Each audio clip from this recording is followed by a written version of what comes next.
Hey everybody, how's everybody doing? Hey, I thought I heard a prowler down here in my basement.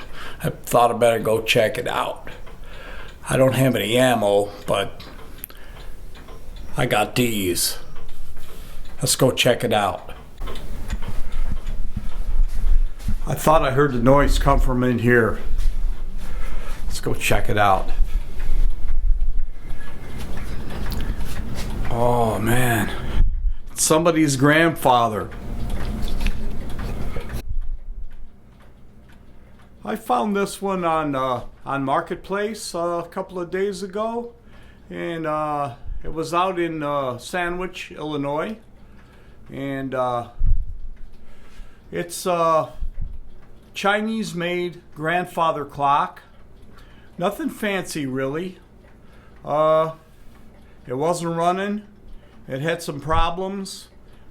This is actually a mainspring wound grandfather clock.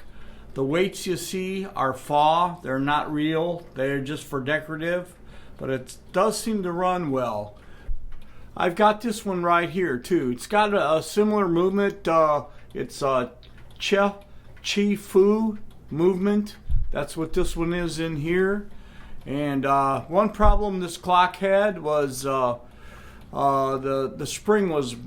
main spring was broken, the gong side of it, and I guess they gave up on it. And also the beat was off pretty bad. It wouldn't run. I had to set the beat, which wasn't a big deal. But let's take a closer look.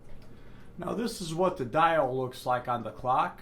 It says, if I'm reading this right, it says Savannah, but you know what? I can't really find out any information at all on this clock. It's stamped made in China in the back. One good thing this clock has got, it's keeping good time. It runs nice.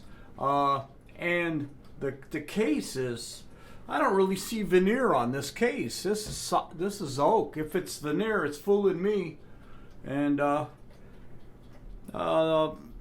this is what the pendulum looks like. And hey, it's kind of a pretty clock in a way. Really pretty clock. Now I wish I would have made a tutorial video on this thing of me tearing this thing apart and working on it, because this is what I found.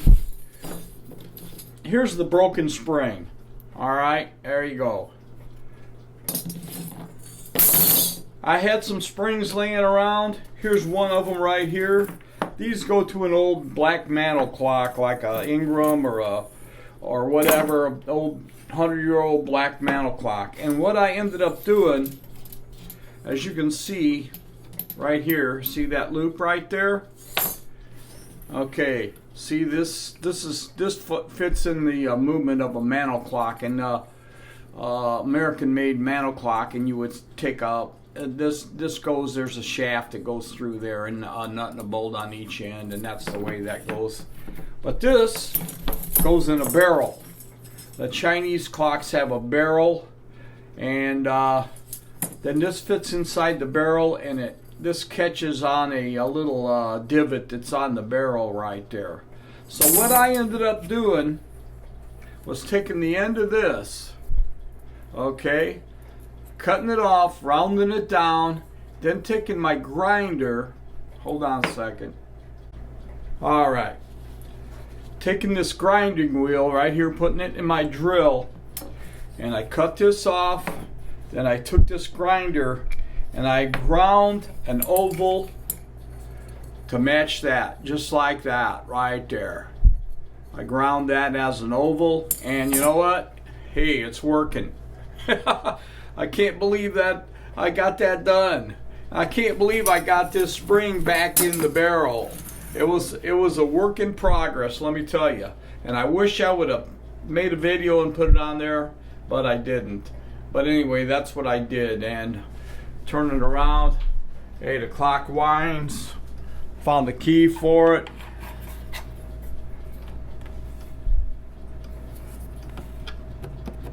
Both sides wind clockwise, as you can see.